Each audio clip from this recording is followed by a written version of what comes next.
diperkirakan itu sekitar 20 juta burung penyanyi di Indonesia itu diambil secara ilegal dari alam untuk memenuhi kebutuhan pasar-pasar burung. Ini tentu bukan sudah perdugaan ya, jadi sudah menjadi fakta bahwa ada keterlibatan oknum aparat dalam upaya penyelundupan burung-burung dilindungi ya.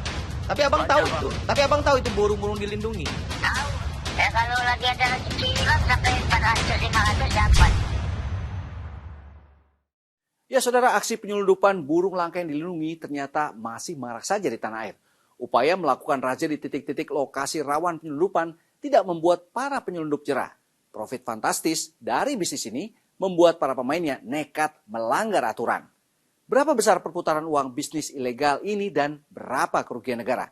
Ya saudara, saksikan Buser Investigasi, gemerincing menggiurkan di balik penyelundupan burung selengkapnya.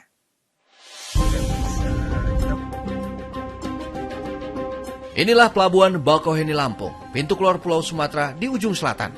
Malam itu, suasana pelabuhan tampak padat. Umumnya pelabuhan ini paling sibuk kalau lagi musim arus mudik. Sejumlah kendaraan yang hendak ke Pulau Jawa malam itu mengantri masuk ke buritan kapal yang tengah bersandar. Sejumlah aparat kepolisian di sisi lain pelabuhan mendadak hentikan paksa satu bus yang hendak menyeberang ke Pulau Jawa. Kegiatan ini menarik perhatian kami dan kami pun mendekat. Rupanya bus ini membawa ratusan burung yang disimpan di bagian bawah mesin. Supir bis menunjukkan gelagat gelisah saat masuk ke area pelabuhan. Aparat pun gercep, langsung action. Ratusan burung yang terbungkus kardus dan keranjang buah ini diamankan petugas. Burung-burung ini rencananya akan diselundupkan ke Pulau Jawa secara ilegal alias tanpa dokumen yang sah. Rupanya praktik penyelundupan burung di Pelabuhan Bakauheni Lampung ini sudah beberapa kali kepergok.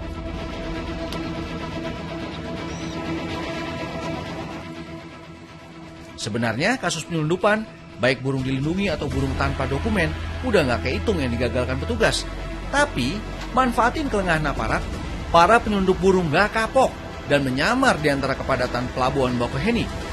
Baru September lalu, masih di tempat yang sama. Mobil pembawa ratusan burung ini berhasil digagalkan.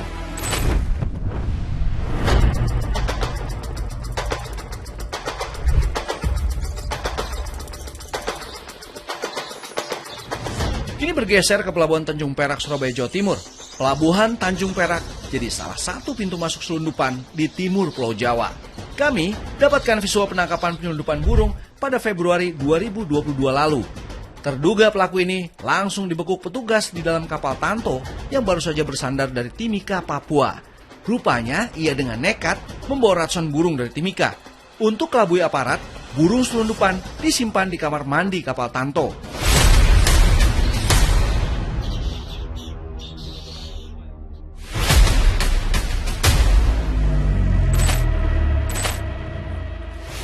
Kawasan Pelabuhan Tanjung Perak, Surabaya disinyalir jadi tempat favorit penyelundupan burung yang akan dijual ke pasar Pulau Jawa. Awal November ini, petugas Ditpol Airut Polda Jatim juga menggagalkan penyelundupan satwa dilindungi asal hutan Papua. Tindakan kriminal ini diotaki oleh FA, warga Semarang, dan FP, warga asal Sidoarjo, Jawa Timur. 2 orang kru kapal laut ini rupanya menyelundupkan 104 ekor satwa dilindungi tanpa disertai dokumen-dokumen yang sah.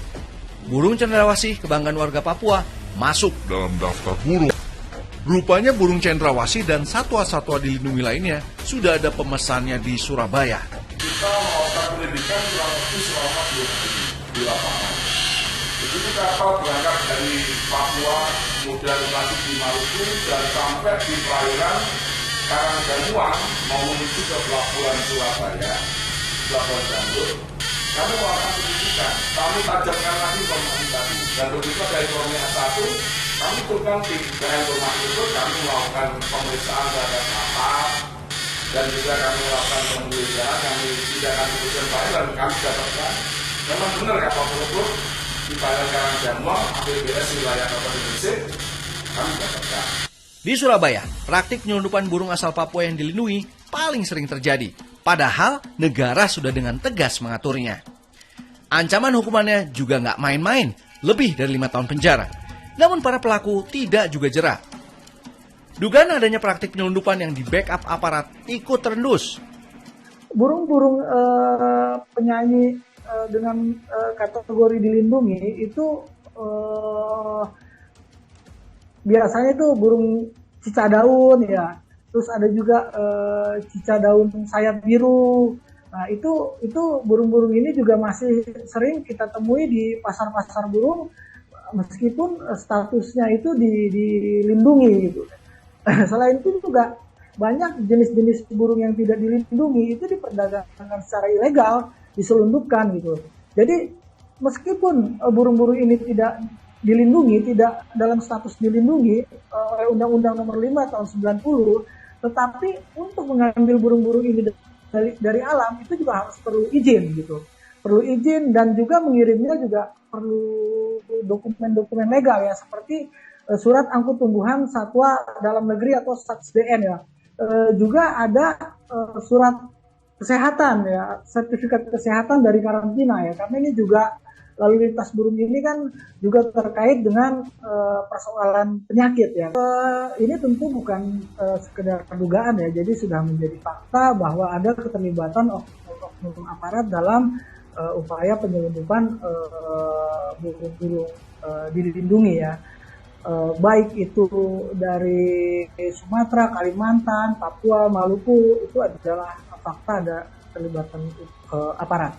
POM TNI Angkatan Laut pun bertindak. Mereka menggagalkan penyelundupan burung-burung dan satwa liar asal Papua di KRI Teluk Lada baru-baru ini. Burung seperti cendrawasih, kakatua jambul kuning, dan satwa liar asal Papua berhasil diselamatkan dan akhirnya dikembalikan ke habitatnya. Itu kronologi yang kami terima juga, kami Balai Besar KRI Jawa Timur. Waktu itu kita hanya diberikan informasi bahwa TNI AL itu akan menyerahkan burung-burung yang mereka lakukan pengamanan di kapal mereka. Jadi mereka melakukan pengamanan, kita diserahkan ke kita. Artinya sejak tahun 2016 memang Balai Besar KRI Jawa Timur tidak mempunyai fungsi untuk penyidikan, karena memang sudah ada instansi lain yang mempunyai fungsi itu, yaitu Balai Penegakan Hukum Lingkungan Hidup dan Kehutanan. Kita lebih pada fungsi penyelamatan, sehingga dalam kronologisnya mereka menyerahkan ke kita dan satwa itu sesuai dengan tupoksi kita lakukan perawatan, dan kalau sudah layak lepas liar maka kita kembalikan ke habitatnya. Tahun 2016 sampai sekarang memang belum ada ya untuk oknum yang terlibat dalam kasus hukum ini. Kita tidak melihat itu. Jadi ketika saya berbicara oknum, tentu ada fakta hukum yang menyebutkan bisa ada oknum instansi tertentu itu yang terlibat. Pada fakta hukumnya sampai sekarang belum kita temukan. Flight Protecting Indonesia's Bird mencatat sepanjang Januari sampai Oktober ini saja ada 57.000 lebih burung diselundupkan tahun ini. Mereka masuk ke Pulau Jawa lewat 2 pelabuhan penting yang menjadi jalur utama. Pelabuhan Merak jadi pintu masuk burung asal Sumatera, dan Pelabuhan Tanjung Perak yang jadi pintu masuk burung asal Indonesia Tengah dan Timur. Selain itu, sejumlah pintu masuk lainnya juga terdeteksi. Perputaran uang dari bisnis penyelundupan burung pun menyentuh angka fantastis, triliunan rupiah dalam setahun. Saat ini Pulau Jawa menjadi pasar terbesar ya bagi perdagangan ilegal satwa liar ya, terutama jenis burung. Nah, ada 2 pintu masuk utama dari penyelundupan burung-burung liar ilegal ini ke Pulau Jawa. Pintu utama pertama itu adalah Pelabuhan Merak ya. Pelabuhan Merak merupakan pintu masuk burung-burung yang berasal dari Sumatera ya. Nah, pintu masuk kedua itu adalah Pelabuhan Tanjung Perak di Surabaya. Pelabuhan Tanjung Perak ini menjadi pintu utama bagi penyelundupan burung-burung yang berasal dari wilayah Indonesia Tengah dan Timur, seperti dari Kalimantan, Sulawesi, Papua, dan Maluku. Itu masuk ke Pulau Jawa melalui Pelabuhan Tanjung Perak di Surabaya. Selain itu juga ada pintu-pintu masuk penyelundupan yang kecil seperti di pelabuhan Ketapang di Banyuwangi yang merupakan pintu masuk bagi burung-burung ilegal dari Pulau Bali dan Nusa Tenggara Barat. Angka perputaran dari perdagangan ilegal burung penyanyi ini sangat besar ya. Pastinya angkanya mencapai triliunan dalam per tahun.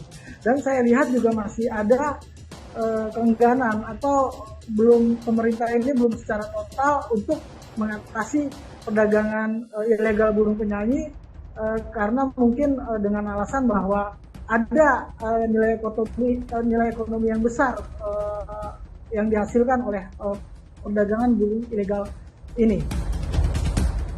Masalah lainnya, sejumlah burung dilindungi kami temui bebas diperjualbelikan di pasar burung. Lewat kamera tersembunyi, kami punya buktinya.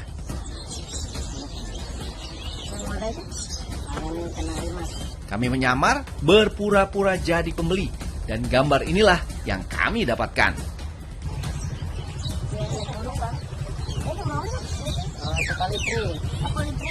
Saat melihat-lihat, pedagang burung beraksi, mengeluarkan rayuan mautnya dan menunjukkan burung-burung koleksinya. Beberapa burung dilindungi seperti cucak hijau dan kakatua jambul kuning terekam Kamera kami. Ya, ini berapa ini? Itu bunyi ya? Bunyi. Ini yang besar punya. Ya, para mas. Tapi memang boleh nih. Please. Boleh, nggak apa-apa. Tangkap lagi gua. Nah. Kan dilindungi nih ya? Nggak dilindungi. Cah hijau kan? Iya, cah hijau, tapi yang besar punya ini nggak boleh. Ini kenari.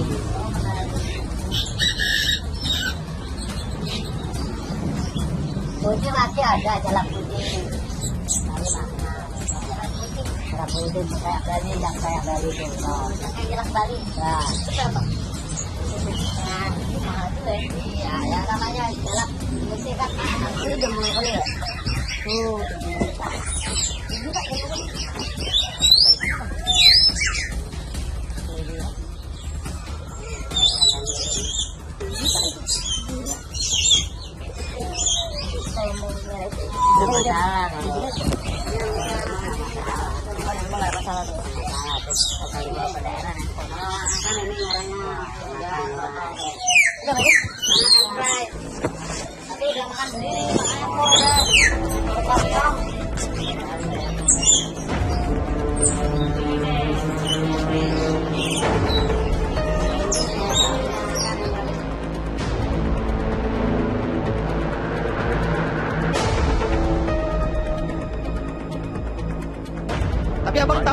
Tapi abang tahu itu burung-burung dilindungi.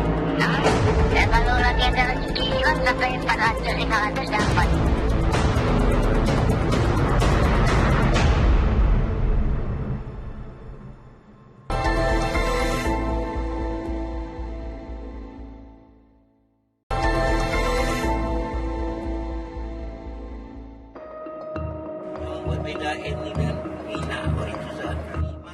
Kini kami ke Pelalawan, Riau.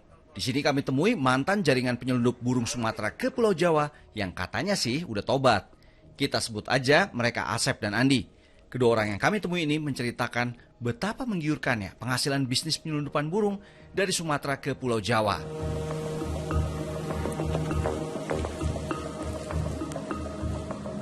Asep misalnya, jadi driver dalam sebulan bisa meraup uang paling sedikit 6 juta rupiah.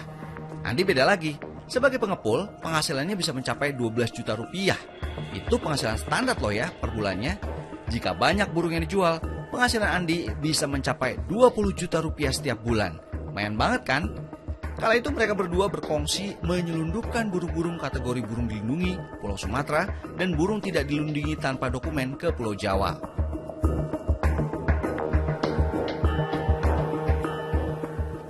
Kalau untuk penghasilan sendiri itu selama 1 bulan bisa sampai 6 sampai 7. 6 sampai 5. Nah, gitu. 6 sampai 5 juta. Iya, 6 juta. Burung-burung apa saja teman? Kalau untuk jenis burungnya cucak daun, cucak ranting, cucak mini, kinoy, boksai haji, cililin, mandarin, cibet gelatik, masih banyak lagi karena berbagai jenis. Jadi satu kali itu berapa ekor burung?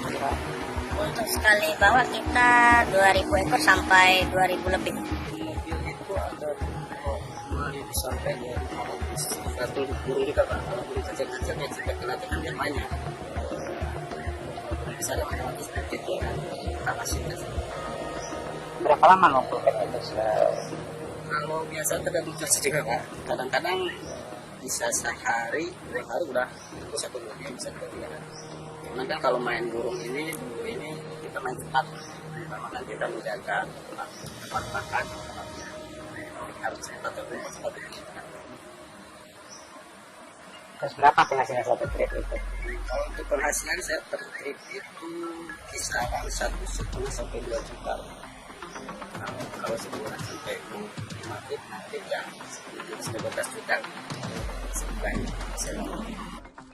Kami juga berhitung, jika satu kelompok kecil seperti Budi dan Andi saja bisa menghasilkan keuntungan 20 juta rupiah dalam sebulannya.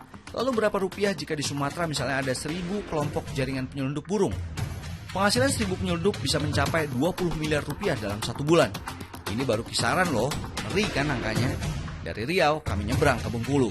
Kami menemui satu jaringan pemikat burung, istilah bagi pemburu burung di Sumatera.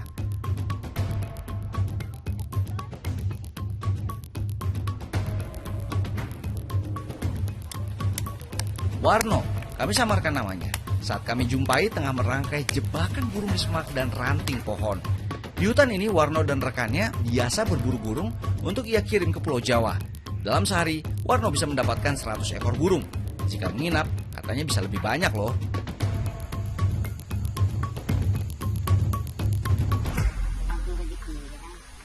Kenal nggak dapat saya di daun.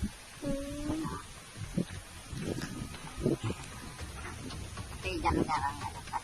Sekecilnya 5, 10, 4. Udah pasti dapat ya. Ya. Bantu sendiri. Dibantu sama apa? Tapi apa nah? Kan ini tuh basah semua kan. Hah? Hah? Burung injek burung tapi basah. Oh, Tapi abang tahu itu burung-burung dilindungi. Tahu. Ya kalau lagi ada rezeki hilang sampai 400, 500 dapat itu. Kita langsung kasih pengetul. Tapi kalau kita exchange sendiri mungkin lebih. Satu burung itu kan bisa kita jual 25 satu. 25, 20. Rata-rata berapa tuh penghasilan sebulan? Sebulan. Oh, nggak pernah juga aku enggak. Aku nggak gitu. Kadang menurut uang tuh habis-habis itu kayak sehari-hari aja. Nggak pernah aku hitung gitu. Perburuan burung ilegal ini akan sangat merugikan pada ekosistem asal burung jika burung-burung terus dieksploitasi. Burungnya hilang itu akan menyebabkan mungkin spesies lain juga akan hilang gitu, yang memang dia mempunyai ketergantungan atau keterkaitan gitu sesuai dengan peran atau fungsinya. Jadi itu fungsi burung ya di alam itu merupakan salah satu dari rantai makanan keseluruhan di ekosistem.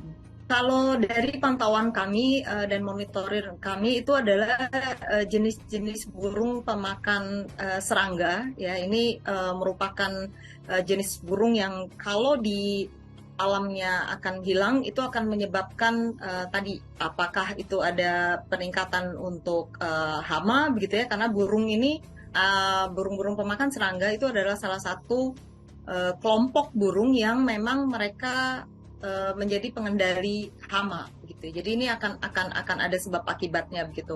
Untuk burung-burung yang berfungsi sebagai polinator. Jadi itu kami melihat saat ini itu cukup tinggi. Jadi hampir semuanya itu tidak peduli jenisnya apa, tapi kelompok ini itu banyak sekali ditangkap di alam. Jadi apakah kalau sekarang mungkin pernah dengar misalnya kolibri ninja kah, atau burung-burung yang memang burungnya kecil tapi mereka adalah burung-burung yang berperan besar terhadap penyerbukan di alam begitu. Itu salah satunya. Yang lain itu kami lihat untuk jenis-jenis burung raptor ya. Jadi kalau burung-burung raptor misalnya elang begitu atau alap-alap itu hilang begitu di alamnya karena dia adalah top predator ya di atas begitu. Kakatua jambul kuning itu juga salah satu yang kakatua kecil jambul kuning ya, itu yang misalnya berada di Nusa Tenggara di beberapa pulau ya, yang kecil misalnya dari mulai Flores, lalu juga kemudian Alor, Solor itu mereka sekarang juga mengalami penurunan populasi yang sangat signifikan. Di Indonesia kan kita punya hampir 177 jenis burung yang terancam punah ya untuk di Indonesia begitu, dari 1818 jenis yang ada di Indonesia. Nah, sebagian besar dari burung-burung ini adalah burung-burung paruh bengkok begitu. Ini yang saya mau ambil contoh adalah burung kakatua. Ini kakatua Sumba, itu adalah populasi saat ini populasinya sangat kritis begitu. Itu kedepannya kalau tidak ada penanganan atau tidak ada aksi konservasi yang khusus begitu untuk jenis ini, kami yakin itu akan punah di alam. Berantas penyeludupan burung, utamanya yang dilindungi hingga ke akar-akarnya. Karena bukan tidak mungkin, jika tidak dihentikan, burung-burung khas asli Indonesia akan punah. Saudara, Buser Investigasi kami cukupkan sampai di sini. Thanks for watching. Saya Joy Astro. I'll see you around.